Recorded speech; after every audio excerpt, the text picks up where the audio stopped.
ओम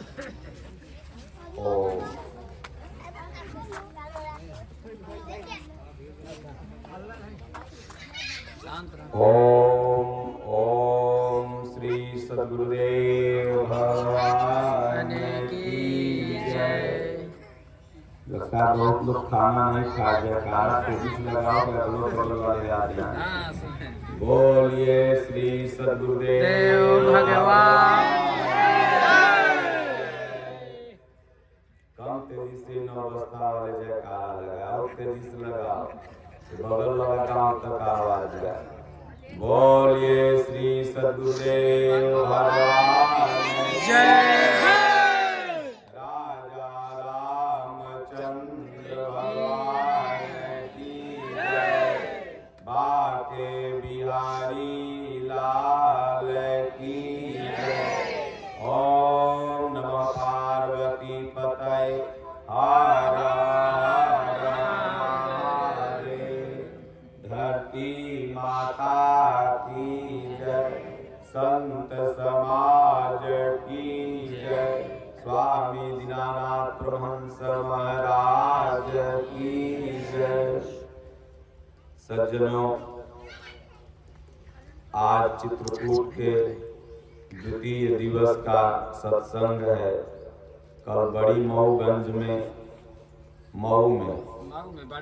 बड़ी मऊ में सुनाया। आज आपके नवस्था में हमारे आश्रम में आके हरिहर बाबा रहते हैं तो हम दद्दा दद्दा बोलते हैं, और कोनो जन्म के लगता है हम दद्दे थे, नहीं समझे, कब यहाँ पहुँच गए, इसीलिए पहुँच गए।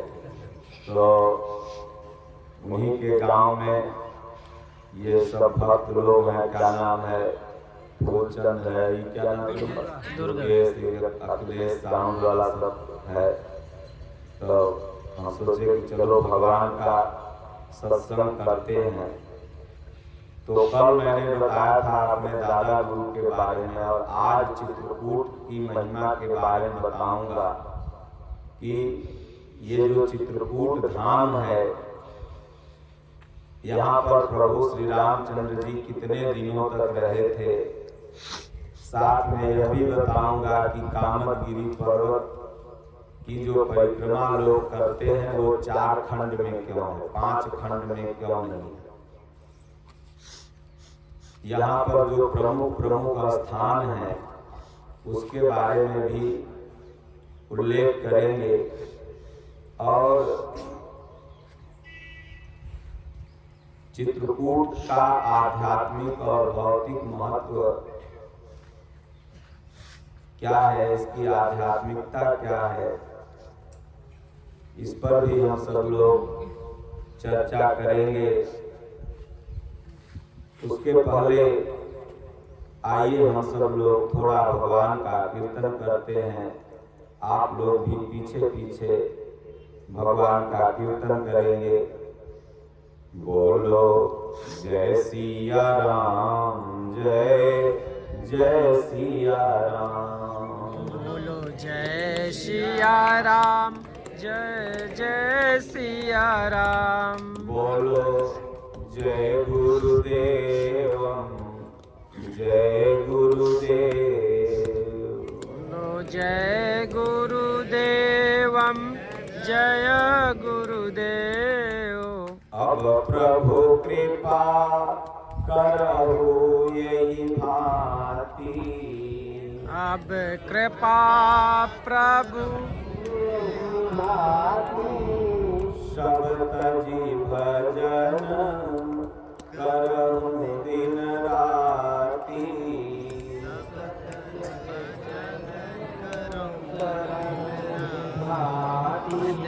बोलो जय सिया राम, जय जय सिया राम।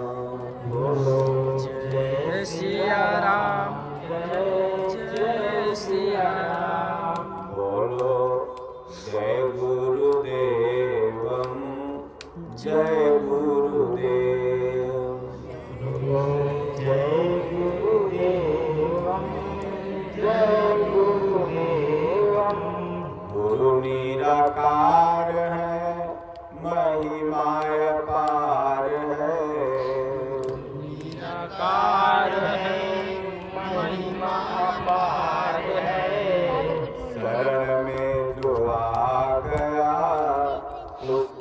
बेड़ा पार है। जो आ गया उसका बेड़ा पार है। बोलो जय सिया राम, जय जय सिया राम। बोलो जय सिया राम, जय जय सिया राम। दीन दयाल बिरद संभारी, दीन दयाल बिरद संभारी, हरहु नाथ मम संकट भारी। हरहु नाथ मम संकट भारी। श्री राम जय राम, जय जय राम। श्री राम जय राम, जय जय राम। श्री राम जय राम, जय जय राम। श्री राम जय राम, जय जय राम। मंगल भवन अमंगल हारी, मंगल भवाने अमंगल हारी। प्रभो सुदशरथ अजिर बिहारी। प्रभु सुदशरथ अजय बिहारी। बोले श्री सदगुरुदेव भगवान की जय। राजा रामचंद्र भगवान की जय। सज्जनों, आज आप लोग बड़भागी हैं, क्योंकि जब सत्संग मिलता है तो वही समय महान होता है। दुनिया में सब कुछ सुलभ है, लेकिन सत्संग नहीं सुलभ है, ये दुर्लभ है। ये जब ईश्वर कृपा करते हैं, भगवान जब कृपा करते हैं, तब सत्संग देते हैं। और अगर आप मनुष्य हैं, आप में अगर रिश्ते हैं, तो ये कृपा सत्संग की है। क्योंकि मानस में गोस्वामी तुलसीदास जी ने लिखा है कि बिनु सत्संग विवेक न होई, राम कृपा बिनु सुलभ न सोई। पूज्य गोस्वामी तुलसीदास जी की यह जन्म भूमि है। चित्रकूट पूरा बगल में ही राजापुर है। और ऐसे महान संतों के छत्र छाया में आपके पूर्वज कभी रहे होंगे, और आज आप भी उनकी कृतियों के ऋणी हैं। उनके आदर्शों पर आपका चलना परम कर्तव्य होता है। गोस्वामी तुलसीदास जी ने मानस को किसी एक जाति, एक वर्ग, एक पंथ, एक संप्रदाय के लिए नहीं लिखा, बल्कि गीता का ही अनुवाद है श्री रामचरितमानस। उन्होंने संपूर्ण मानव जाति के लिए इसकी संरचना की। इसीलिए तो गोस्वामी जी ने कहा है कि नर समान नहीं कवनो दे, जीव चराचर मानत से। बड़े भाग्य मानुष तन पावा, सुर दुर्लभ सब ग्रंथ गावा। अगर वो किसी एक जाति के लिए इसको लिखते तो सबसे पहले तो पंडिते घरे जन्मे थे, लिख देते बड़े भाग्य दुबे तन पावा, लिख देते बड़े भाग्य यादव तन पावा, लिख देते बड़े भाग्य पटेल तन पावा, लेकिन क्या लिखे बड़े भाग्य मानुष तन पावा। इसलिए संत की नजर में सभी बराबर होते हैं। और आज जितना ही चोला पहन पहन के सब मोछ मुड़ा मुड़ा के साधु घूम रहे हैं, एक साधु नहीं है, वो कुल पंडितें हैं, देश बदल बदल के साधु के बैठल हैं।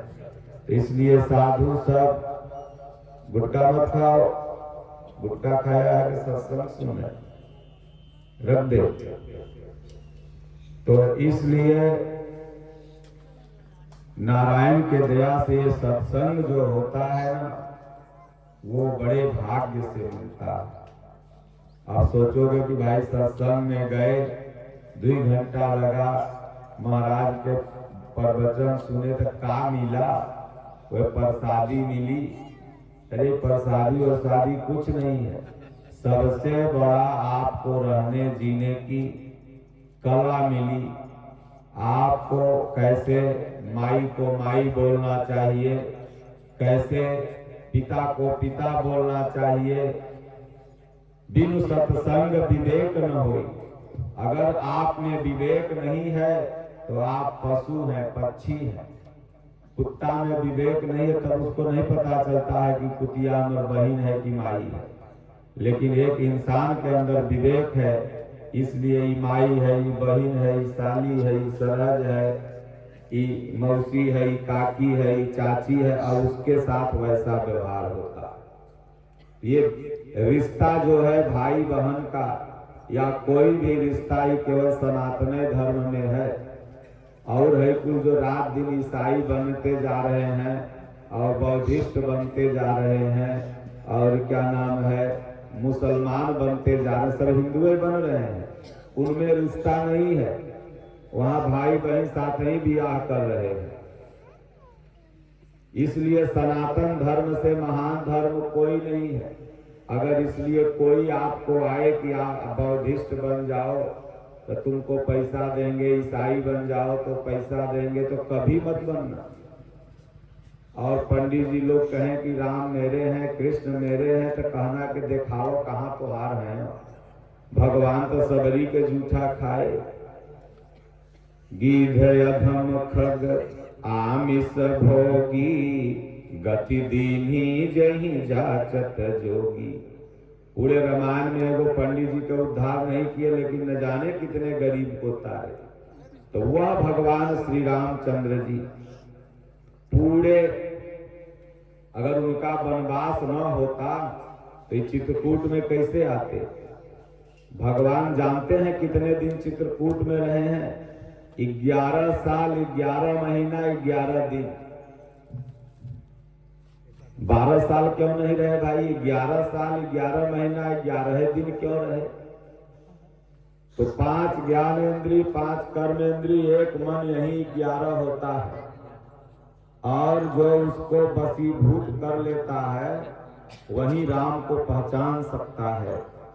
तो प्रभु श्री रामचंद्र जी इतने दिन अगर चित्रकूट में रहे तो ये चित्रकूट की धरती पावन है, हर जगह उनके चरण पड़े हैं। और भगवान श्री रामचंद्र जी को चित्रकूट रहने की सलाह किसने दी? जब माता कैकेयी ने अपने पति से 2 वरदान मांगे। पहला वरदान मेरा बेटवा राजा होगा भरत, दूसरा वरदान इस राम को 14 बरस वनवास दीजिए।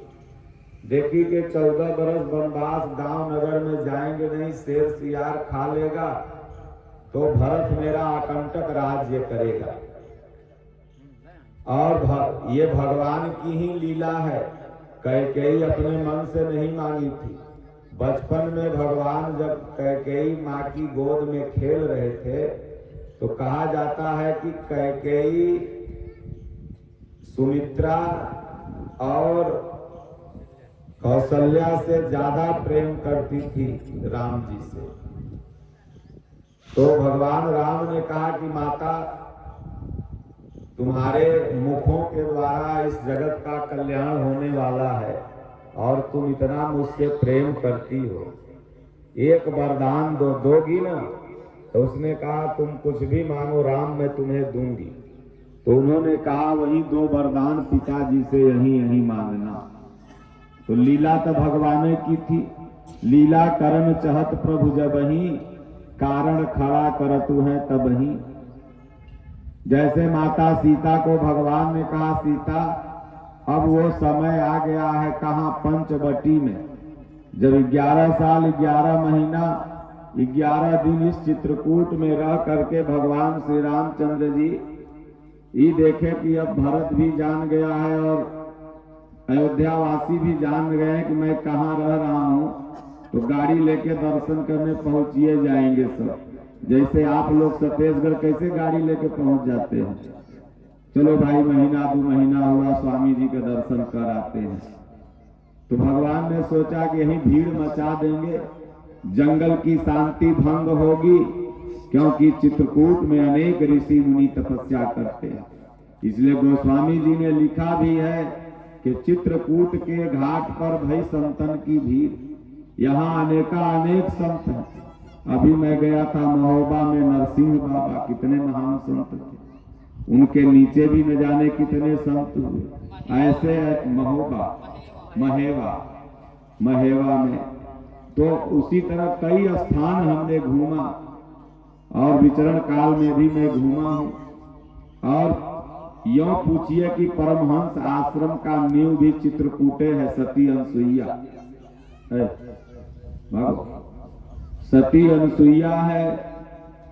और यहीं से दादा गुरु महाराज तपस्या किए और आज पूरे भारत में श्री परमहंस आश्रम के माध्यम से एक यथार्थ ज्ञान की गंगा बह रही है। दादा गुरु महाराज को कुंभ में आकाशवाणी हुई, तोरे जैसा गुरु तोरे जैसा चेला इस धरती में कोई नहीं, कहा जा रहा है नागन के शामिल हो। बस खुश होके पीछे हो गए। आज देखिए जहां भी श्री परमहंस आश्रम है और वहां के संत अगर गमछी लिए मिल जाए तो लोग बड़ा प्रणाम करते हैं, बड़ी श्रद्धा से, महाराज 2 रोटी खा लो। तो इसलिए चित्रकूट की शांति भंग होगी तो भगवान चले गए पंचवटी। पंचवटी पड़ता है अभी महाराष्ट्र के नासिक में, गोदावरी नदी के किनारे। और वहीं पर भगवान जाके रहने लगे तो माता सीता से कहे सीता अब वो दिन आ गया है जिसके लिए मैं अवतार लिया हूँ। निशिचर ही न करहूँ मही भुज उठाई पनकीन, सकल मुनिन के आश्रम जाई जाई सुख दीन। अब इसलिए तुम एक लीला करो, तुम पावक महु करहु निवासा, जब लगी करहु निशाचर नासा। सुनहु प्रिया व्रत रुचिर सुशीला, मैं कछु करब ललित नर लीला। हे सीता जी मैं कुछ ललित नर लीला करूंगा। बहुत से लोग कहते हैं कि भगवान का अंतर्यामी नहीं थे। ईसाइयन सब जो और तमाम बौद्धिस्ट लोग और धर्म वाले कि राम जी तो अंतर्यामी थे नहीं, फिर भी ये लोग कहता है कि राम अंतर्यामी कैसे थे भैया। भगवान राम ये नहीं जानते थे कि लवकुश किसके पुत्र हैं। भगवान राम ये नहीं जानते थे कि सीता जी का हरण किसने किया और कहां ले गया। भगवान राम ये नहीं जानते थे कि कल मुझे वनवास होगा। वो लोग बोलता है भगवान राम ये नहीं जानते थे कि रावण के नाभि में अमृत है, विभीषण को बताना पड़ा। और फिर भी सब लोग कहता है कि राम अंतर्यामी थे। अंतर्यामी तो सब जान जाते हैं। तो सज्जनों भगवान राम जो थे वो अंतर्यामी लीला नहीं कर रहे थे बल्कि नर लीला कर रहे थे। तो एक नर व्यक्ति कैसे जान सकता है कि कल क्या होगा। अभी मैं जा रहा हूं, मेरी गाड़ी लड़ेगी कि नहीं हमको क्या पता। हम तो नर हैं, आप भी नर हैं। अब भगवान भी नर लीला कर रहे थे। तो जो नर लीला में है वो अंतर्यामी लीला कैसे कर सकता है। अगस्त मुनि ने कहा कि जानत हूं कछ पूछो स्वामी। आप जान रहे हो फिर भी पूछ रहे हो। तो उन्होंने कहा चुप रहिए चुप रहिए। तो इसलिए सर्वप्रथम भगवान वाल्मीकि के ही आश्रम में जाते हैं और मुनित ही राम दंडवत कीन्हा आशीर्वाद विप्रवर दीन्हा। सोचिए, कोल भील में जन्मा हुआ एक बालक जो तपस्वी संत बना और भगवान जब दंडवत करते हैं तो विप्र नहीं विप्रवर हो गए। इसलिए यहाँ ब्राह्मण कोई जाति नहीं बल्कि ब्राह्मण एक स्थिति है। इसलिए हमारे भागवत में आया है कि जन्मना जायते शूद्रः कर्मणा द्विज उच्यते। अभी जितने भी ब्राह्मण इस धरती पर हैं सब कर्म से बने हैं, जन्म से कोई नहीं। अत्रि, अंगिरा, पुलस्त्य तमाम ऋषि ऐसे हुए। नारद जी की भी जाति क्या थी जो इतने महान। वाल्मीकि ने रामायण लिख डाली, राम के जिंदा जी। लवकुश कहते हैं धन पितु भाग हमारे जागे, राम कथा कही राम के आगे। तो राम की कथा राम के आगे ही होने लगी थी। और ऐसे ऐसे महान संत की जाति बड़ी अटपटी थी। हमारे दादा गुरु महाराज कहते थे मोर जन्म बड़ा अटपट हुआ है, कहीं के ईटा कहीं के रोड़ा। तो इसलिए ये जन्म से कुछ नहीं होता। आप भतुरा तिवारी गर्ग सुकुल पिछौड़ा सुकुल काहे न हो, दू पैक मार के दूगो लेग पीस खा के लूटल है गुटखा खा के तो तू पंडित थोड़ी है, चमारों से गिरल है। और अगर तुम किसी जात में जन्मे हो, सीताराम भगवान का नाम जप रहे हो, तो पंडित से भी ऊपर हो। इसलिए कोई भी अगर आपको आता है कहता है कि ये धर्म बदल लो वो धर्म बदल लो, तो सनातन धर्म से महान कोई धर्म है ही नहीं। बोलो कि हम राम को नहीं छोड़ेंगे, कृष्ण को नहीं छोड़ेंगे। अभी मैं आपके घर को कहूँ जाके कि मेरा है तो आप दे दीजिएगा, उसके लिए कोर्ट चल जाइएगा, केस लड़िएगा जाके। एक घर को आप इतना प्यार करते हैं कि उस घर को आप नहीं छोड़ते।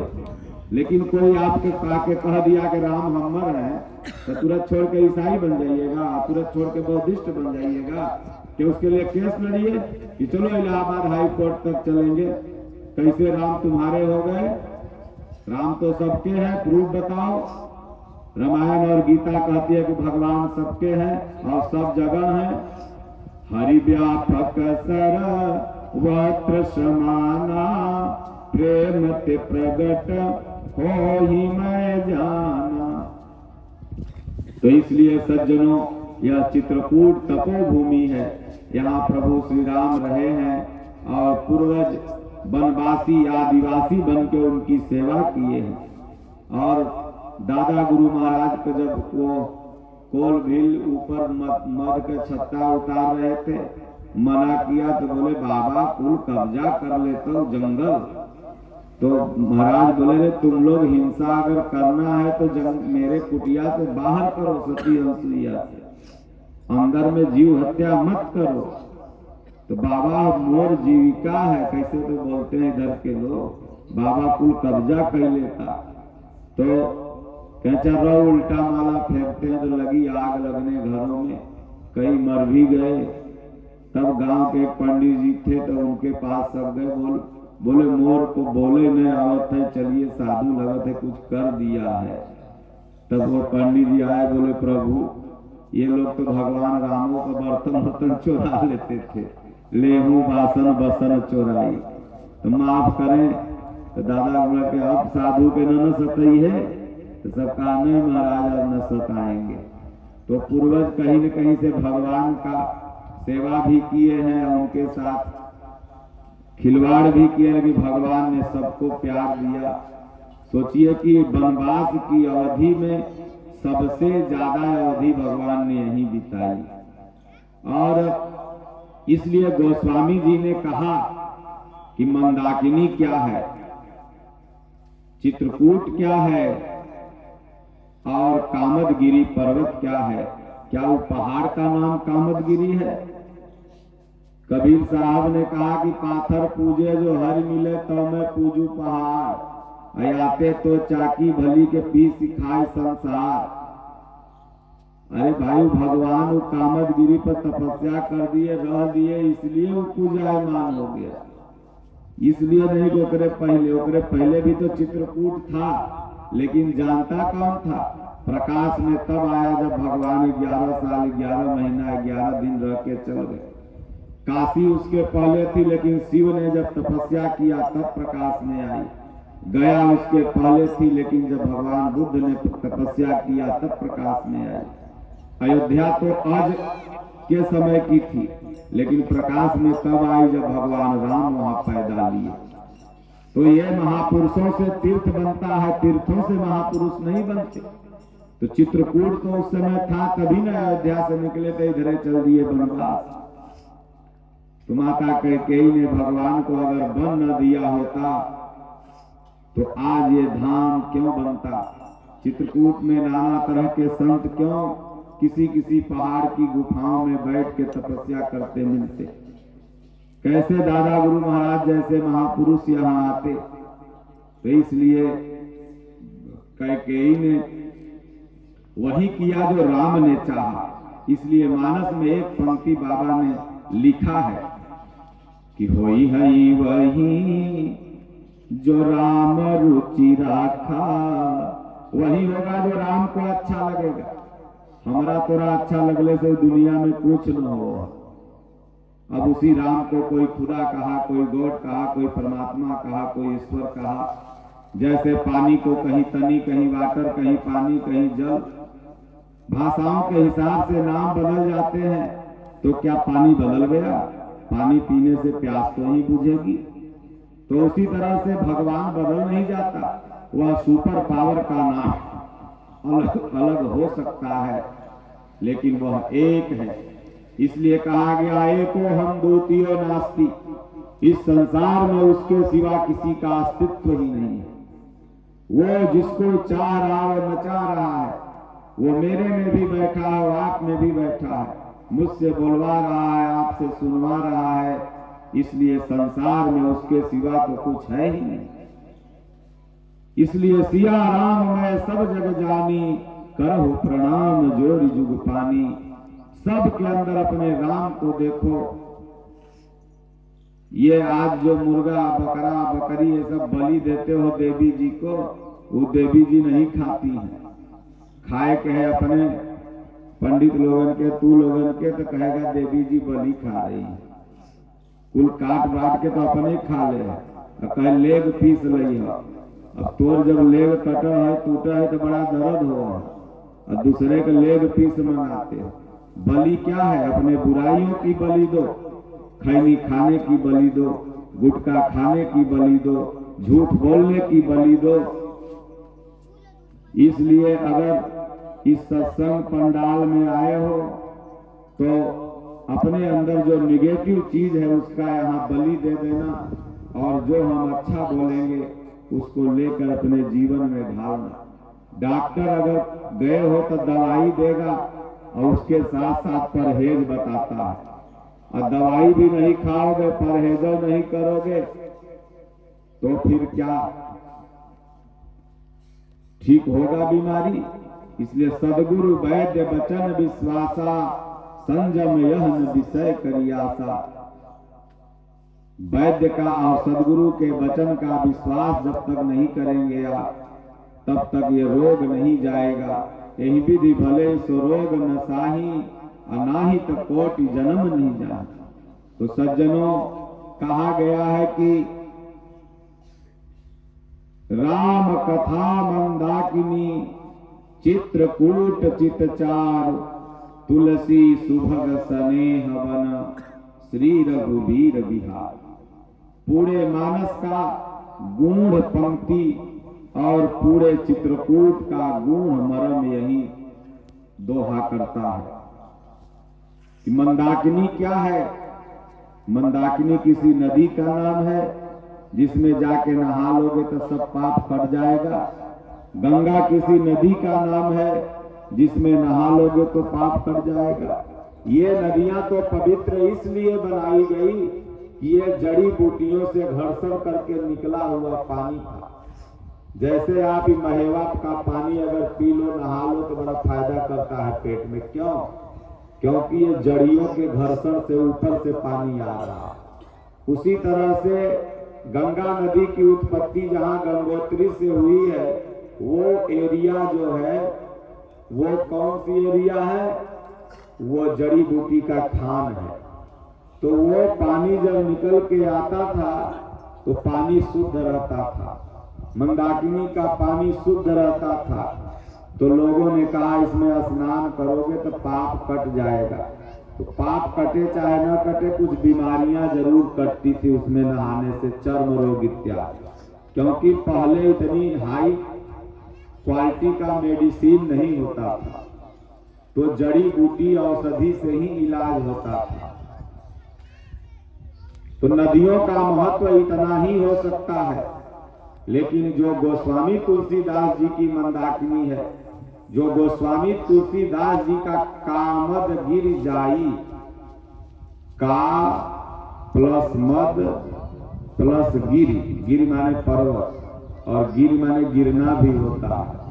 का मद गिर जाई, जब तो मद माने अहंकार गिर गया, खत्म हो गया, तब जा करके यही वास्तविक कामद गिरी है। कामद गिरी, जब तक ये मद नहीं गिरेगा तब तक राम का दर्शन नहीं होगा।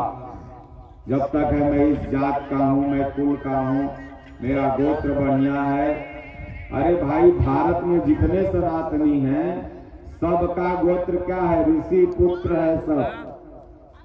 अरे पंडित होंगे तो सांडिल लगाते होंगे, गर्ग गौतम, किसी को कह दिए तुम कश्यप लगाओ, किसी को कह दिए तुम अत्रि लगाओ, किसी को कह दिए तुम कुछ लगाओ, लेकिन सब तो ऋषि पुत्र ही न हो।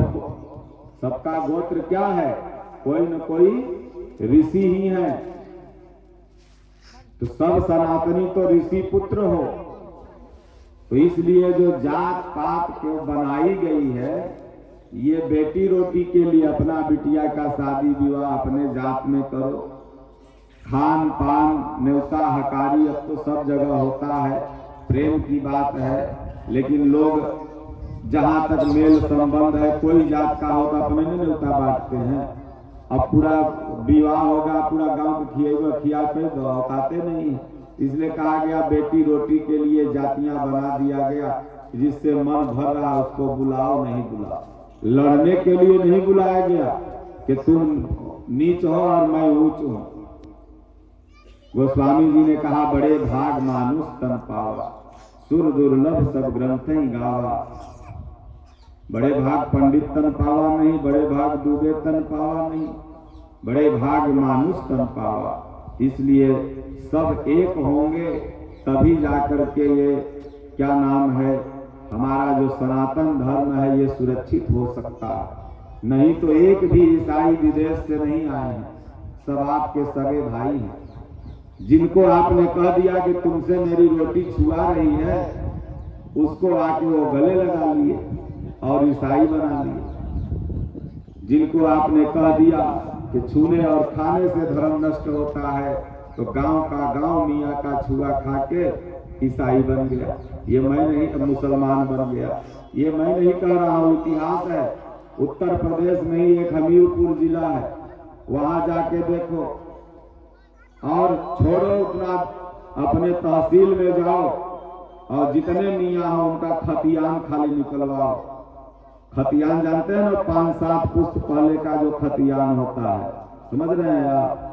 सब के सब हिंदू निकलेंगे। खतियान में सबके पूर्वज हिंदू हैं। जैसे आज तमाम लोग बौद्धिस्ट बन जा रहे हैं, तो यह 10-20 बरस बाद, 30 बरस बाद इनके नाती पोता सब कहेंगे कि हम बौद्धिस्ट हैं। लेकिन अगर खतियान निकलवाओगे तो सब हिंदू ही रहेंगे। सेम वही हुआ, छूने खाने से धर्म नष्ट होने लगा। अगर छूने खाने से धर्म नष्ट हो रहा था और उसी को आप धर्म मान लिए, तो आज एक भी हिंदू भारत में नहीं बचा।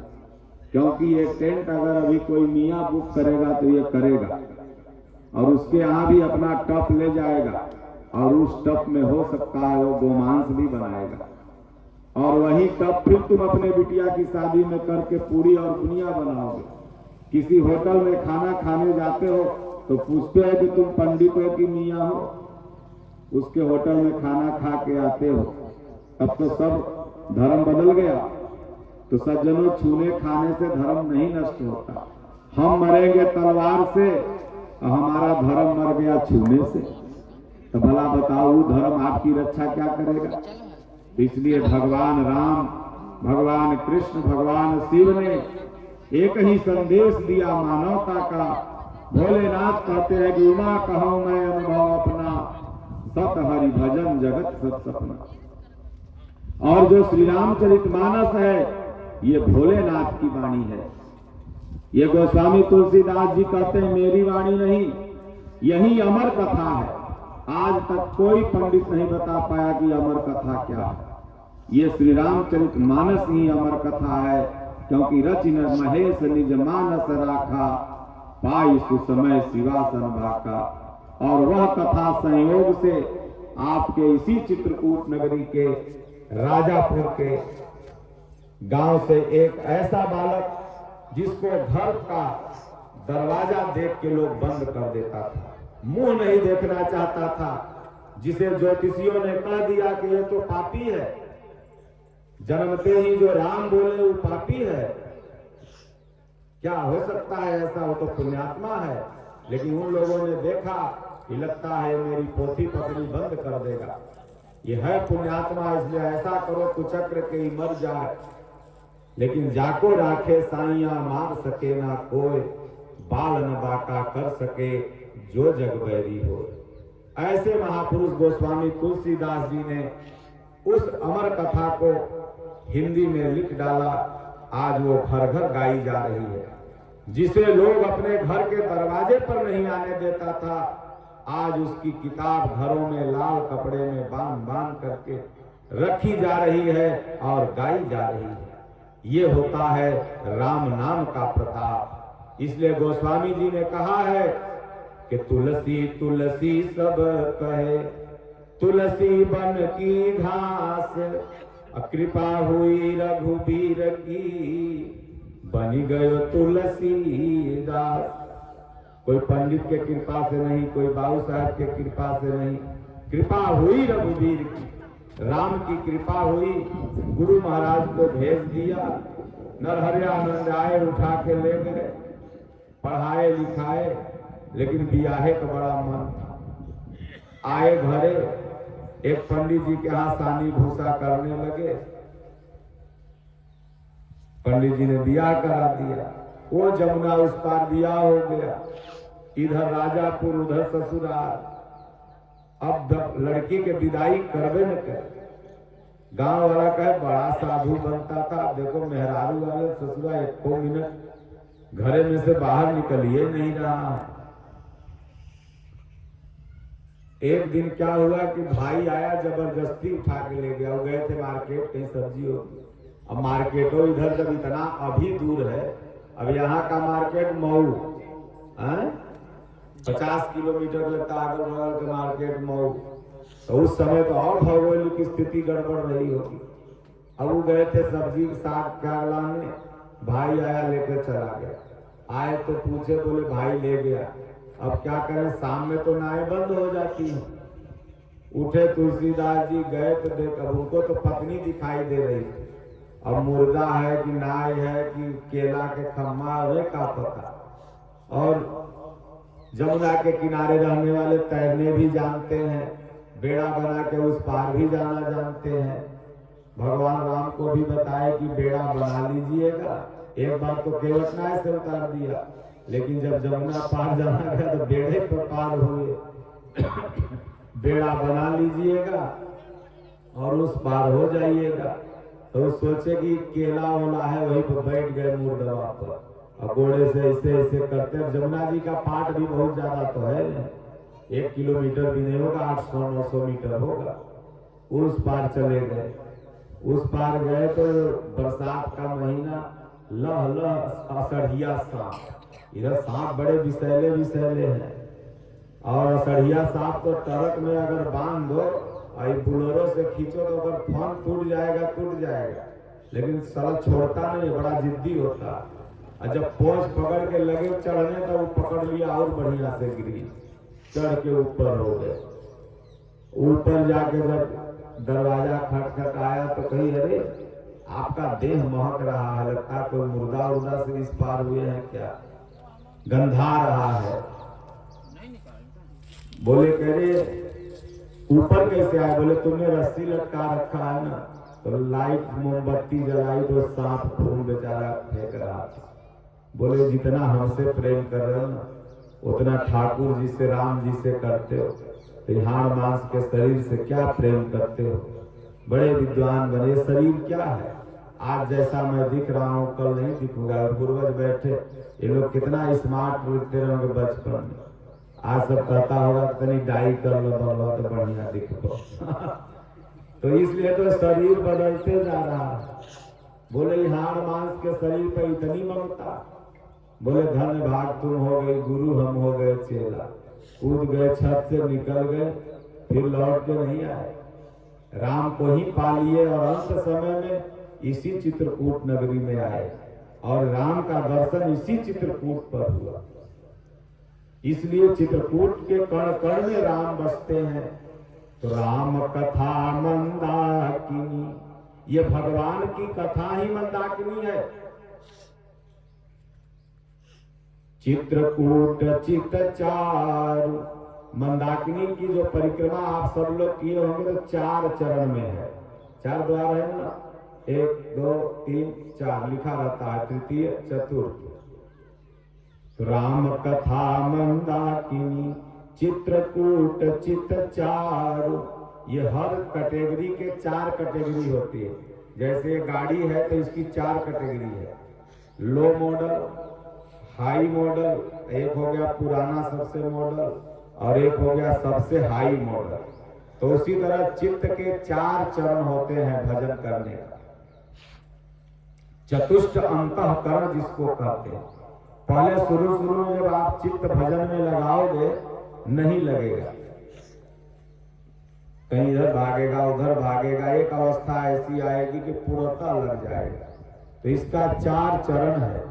ते राम कथा मंदाकिनी, भगवान की कथा भी यहाँ हो रही है ना, तो मंदाकिनी नदी यहाँ पर है और आप लोग उसमें नहा के पवित्र हो गए।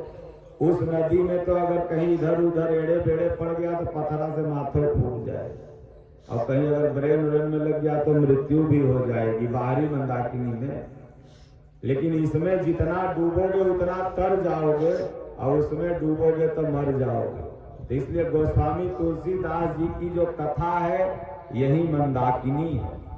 बाहर की जो मंदाकिनी है आप वहां जाओ, स्नान करो, सब करो, लेकिन वास्तविक मंदाकिनी भगवान की कथा है। और चित्रकूट चित चार, चित्रकूट नाम का पर्वत चित्रकूट नहीं है, बल्कि जब आपका चित्त कूटस्थ हो जाए वही चित्रकूट है। इसलिए कहा जाता है कि साधु और बनिया जब एक जगह बैठ जाता है तो उसकी पूजा होती है। एक जगह जब आसन मार के बैठ जाएगा तो दादा गुरु महाराज हमारे जो सती अनसुईया में जो रहे परमहंस परमानंद जी महाराज, उनको जब हुआ कि चित्रकूट जाओ रहो, तो आध्यात्मिक संत थे, इसलिए उन्होंने सोचा कि चित्रकूट कौन सा जाए, अंदर वाला कि बाहर वाला। तो भगवान ने कहा नहीं, अगर शरीर से रहना है तो बाहर वाला जाओ। चित्रकूट चित चार, इसलिए 4 चरणों में परिक्रमा होती है। और परिक्रमा क्या है? पंचकोशी, 5 कोश की परिक्रमा। तो ये 5 कोश क्या है? तो कहे क्षितिजल पावक गगन समीरा, पंचरचित अति अधम शरीरा। ये शरीर का, सबके शरीर का निर्माण, ये माइक का निर्माण, ये टेबल, सबका निर्माण 5 तत्वों से हुआ। ये पेड़ में भी 5 तत्व है। ये 5 तत्व ही पंचकोश है। इसलिए आप किसी भी तीर्थों में जाते हैं तो 84 कोश की परिक्रमा होती है। अयोध्या आओ, चित्रकूट आओ, वृंदावन जाओ, सब जगह 84 कोश की परिक्रमा। ये 84 कोश क्या है? तो 84 कोश यही है, ये 84 लाख योनि में जो भटक के आए हो, यह परिक्रमा करने के बाद एक बारी मनई के तन मिलता है। 84 लाख योनि में भटकने के बाद कबहू करी करो नानर देही अदेतई सबीनु हेतु सनेही। 84 लाख जो दुआरी पर कुकुर बिलार बढ़ल है ना, कुकुर है, बिल्ली है, गाय है, बरधा है, ये कौनो जन्म को तो बाप दादा है, तू पहचान नहीं रहे, वो तोरा पहचान रहा। ये घर में जो छिपकली उपकली है वो ससुइया है कौनो जन्म की। वो पेटिया देख रही थी कि बुढ़ी पतोहिया न खोले, अब मर गई तो छिपकली बन के देख रही है कि देखो पतोहिया अत्याचार कर रही है, अपने मने से सब साड़ी बांट दे रही है, बढ़ियों का सड़िया तो कम से कम रखती। तू सोच रहे हो घर में छिपकली है, वो कौनो जन्म के तुम्हार सगी संबंधी है, वो आपके यहाँ आ करके अपना कर्जा पूरा कर रही है। ये 84 लाख योनि में तो यही जीव भटकता है, और जब भटक भटक करके एकदम रोते लगता है, प्रार्थना करने लगता है कि हे प्रभु इस 84 से निकालो और एक बार हमको निकाल दो और मनुष्य शरीर प्रदान करो। इसलिए मनुष्य शरीर देवताओं को भी दुर्लभ है, और मनुष्य शरीर मिला है यहाँ हाड़े मांस खाए के पीछे पड़ा। तो इसलिए क्या बता रहे थे अभी, याद है कोई के? 84 लाख। कुछ लोग को भूख लगल होगा, कुछ लोग का मन उधर होगा, लेकिन कुछ लोग मन से सुन रहे हैं। तो 84 लाख योनि के भटकने के बाद ये मनुष्य शरीर मिला। इसलिए सनातन धर्म में एक परिक्रमा का विधान बनाया गया है कि परिक्रमा करने के बाद अगर आप तीर्थ का दर्शन करते हैं तो उसका फल बढ़ जाता, क्योंकि आपने परिश्रम कर दिया और परिश्रम के बाद आपने दर्शन किया। इसलिए पहले लोग जाते हैं तो पहले परिक्रमा करते हैं, और परिक्रमा करके आए तो कामदगिरी का दर्शन किए। कामदगिरी, कामदगिरी, जब मद तुम्हारा गिर जाए। इसलिए भगवान राम ने एक लीला यहाँ की थी कि इंद्र का पुत्र था जयंत, और जयंत के अंदर मद था, घमंड था, मद उसका नहीं गिर रहा था। तो वो देखा कि इनके बल को थोड़ा मैं देखूं कि वही भगवान तो है जो विष्णु अवतार में आए हैं। तो जिन पिपीलिका ही सागर था, गोस्वामी जी कहते हैं कि जैसे पिपीलिका नाम का जीव सागर को अगर लंबाई चौड़ाई नापे तो मूर्खता न है, उसी तरह से जयंत ने भगवान के बल को देखना चाहा। तो वो क्या किया कि कौवा बन के, पहले अमन काग था करता आत्म घात मनवे कौआ है, शुरू में कौआ रहता है, अब पाछे मन हंसा भया कि मोती चूं चूं खाए। तो क्या नाम है कि सीता ही चरण चोच हति भागा, मूढ़ मंद ते कारण कागा। अब चला रुधिर रघुनायक जाना, सीक धनुष सायक संधान। अब भगवान सोचे कि कौआ के लिए ब्रह्मास्त्र क्या छोड़े, जो ये क्या नाम है विश्वामित्र जी अस्त्र दिए हैं वो क्या छोड़े। वो एगो सीख था वही बगल में, अब मारा बाण पीछे पीछे, क्या नाम है लगा बाण, वो लगा भागने, यहाँ तक कि अपने पिता के पास गया, इंद्र के पास, ब्रह्मा के पास, भोलेनाथ के पास, लेकिन बात करने का काहू बैठन कहा न वही, राखी को सकई राम कर द्रोही। भला राम से द्रोह करने वाला, अभी हम राम जी का गुणगान कर रहे थे, आपने माला चढ़ाया, केला ले आया, माई बादाम लेके आई, और राम से तनी विद्रोह करने लगे तब तो लाओ लाठी करे। तो राम के द्रोही को कौन रख सकता है? तो कहते हैं कि राखी को सकई राम कर द्रोही। यहाँ तक कि ब्रह्मा विष्णु महेश को भी क्या होता। इसलिए नारद जी जो थे बड़े, संत तो दयालु होते हैं, लाख कोई बुराई कर दे, लेकिन संत तो बस तो है लागी दया कोमल चित संता। नारद जी को दया लगा, कहे पठवा तुरंत राम, भगवान राम के पास के देख रहे भैया, वो नहीं के पास देवे तो कल्याण बा, नहीं तो कहूँ कल्याण नहीं है। तब दौड़ल दौड़ल आया, बोले प्रभु अपने बाण से रक्षा करो। तो भगवान भाई एक अतिया होकर फोड़ दिए जयंत का।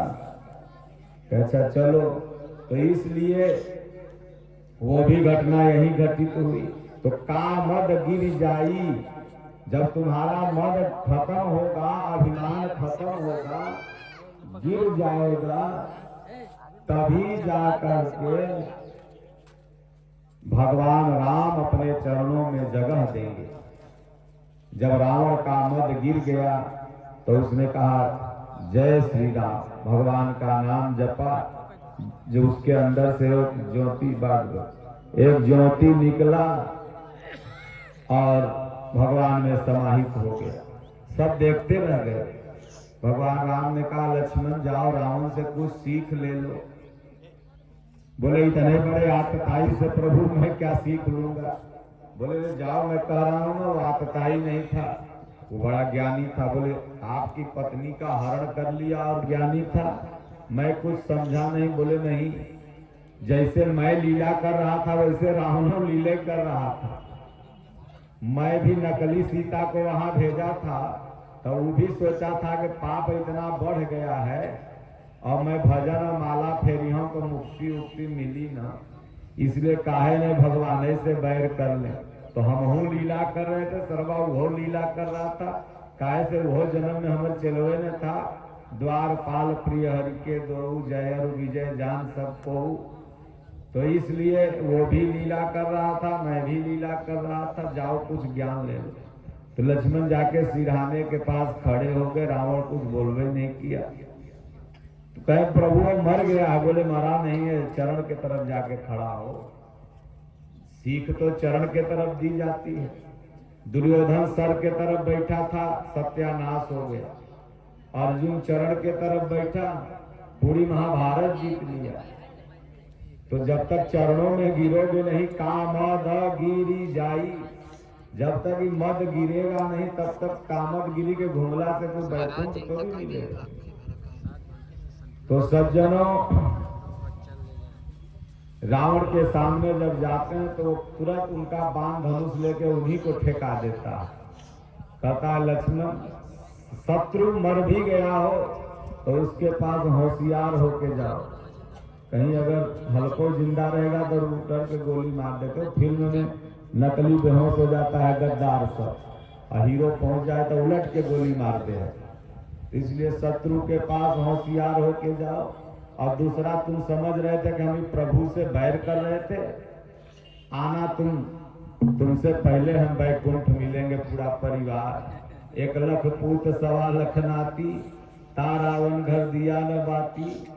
तुमसे मिलूंगा सब परिवार वहीं पर, आप बाद में आओगे लक्ष्मण, मैं पहले मिलूंगा क्योंकि भगवान के हाथों से न मरा हूं। इसलिए रावण मौत देता था और भगवान धाम देते थे। इसलिए तो भगवान, वो मृगा कौन बना था? मामा मारीच। तो मारीच के पास जब रावण जाता है तो मारीच कहता है पापी तेरे हाथ से मौत नहीं लूंगा, बल्कि राम के हाथ से मर के धाम जाऊंगा। मौत तो दोनों दे रहा था, अगर नहीं जाता तो रावण मार देता और जाता तो भगवान मार देते। लेकिन उसने कहा नहीं, तेरे हाथों से तो मौत मिलेगी और उनके हाथों से धाम मिलेगा। इसलिए लोग कहते हैं कि अरे जे पाप करते हुए न मरते, जे पुण्य करते हुए जिंदा रहते। सज्जनों, मरेगा पाप करने वाला मौत को प्राप्त होगा, लेकिन भजन चिंतन करने वाला धाम को प्राप्त होगा। इसीलिए हमारे संतों ने कहा, एक सिंहासन चढ़ चला एक बधे जंजीर, एक 84 लाख योनि में भटकेगा और एक भगवान के धाम जाएगा। इसलिए आप सब लोग बड़भागी हैं जो चित्रकूट जैसे परम पावन तीर्थ पर आप लोगों का जन्म हुआ है, जहां पर 11 साल 11 महीने 11 दिन भगवान श्री रामचंद्र जी ने भजन चिंतन ध्यान पूजा किया। भगवान श्री रामचंद्र जी अत्रि मुनि और माता अनुसुईया के भी आश्रम जाते हैं और माता अनुसुईया माता सीता को ऐसा वस्त्र प्रदान करती हैं जो नित नया होता है। वह वस्त्र क्या है? ऐसा तो दुनिया में आज तक कोई वस्त्र बना है जो नित नया हो? तो आपका यह चरित्र ही एक ऐसा वस्त्र है जो ये नित नया होता है। इसलिए कहा गया है कि money is loss, nothing is loss, health is loss, something is loss, character is loss, everything is loss. इसलिए अगर आपका धन गया, कुछ नहीं गया, फिर कमा लोगे। स्वास्थ्य गया, थोड़ा गया, फिर ठीक हो जाओगे। लेकिन अगर character is loss, everything is loss, अगर तुम्हारा चरित्र चला गया, दुनिया में किसी को मुंह दिखाने लायक नहीं रहोगे। इसलिए वही एक ऐसा वस्त्र है चरित्र का जो नित नया होना चाहिए। और माता सीता को एक नारी धर्म की भी संज्ञा प्रदान की। नारी धर्म का उपदेश माता सीता को 2 बार मिला था। पहला बार उनकी माता ने दिया था जब शादी होके घर जा रही थी, और दूसरी बार माता सती अनुसुईया ने दिया। उन्होंने कहा कि पति काना हो, कुबड़ा हो, लंगड़ा हो, लूला हो, ऐसे पति कर किए अपमाना, नारी पाव जमपुर दुख नाना। इसलिए सती अनुसुईया, सती नर्मदा की भी कहानी इस भारत देश में है। इसलिए अगर आप अपने पति के विचारों पर चल रही हैं, और पति का भी कर्तव्य है कि दारू पी के पत्नी को मारे ना, वह भी पत्नी के विचारों पर चले, पत्नी उसके विचारों पर चले, तो यह घर ही आपका स्वर्ग हो जाएगा। और इसी घर में बैठ के भजन करोगे, पूर्ण हो जाओगे। नहीं तो बार बार ऐसे तीर्थों में आते जाते रहो। पुण्य बढ़ सकता है, पुरुषार्थ बढ़ सकता है, लेकिन भगवान नहीं मिल सकते। इसलिए सत्संग बहुत बोल दिए। अब फिर कभी समय होगा तो आते जाते रहेंगे। एकाध दिन 7 दिन का राम कथा इधर होगा, सब चेला करवाएगा, तब आएंगे, बढ़िया से आप लोग को सुनाएंगे। आप लोग का भाव बड़ा ही निर्मल है, जैसे माता सबरी का था, जैसे गीध अधम खगयामिस भोगी गति दीनी जय जाचत जोगी, ऐसा भाव आप लोग का है। इसलिए सब लोग मानव मानव बन के रहिए। ब्राह्मण देवता से निवेदन है कि जाति पाति में किसी को नहीं बांटना है, सबको गले लगाइए। अगर आप श्रेष्ठ हैं, अगर आप पुजारी हैं, अगर आपको भगवान ने अच्छा कार्य दिया है, तो पूरे समाज को जोड़ के रखिएगा। पुरोहित का काम ही होता है, पूर्ण नगर बस्ती का जो हित करे वही पुरोहित है। ऐसा नहीं कि जात पात में करके लड़ा दे और वो पुरोहित नहीं हो सकता। वह तो हमको लगता है काल नेमी है। इसलिए बोलो गुरुदेव भगवान की जय, राजा रामचंद्र भगवान की जय। ओम नमः पार्वती पतये हर हर महादेव। हरि ओम। शांति शांति शांति।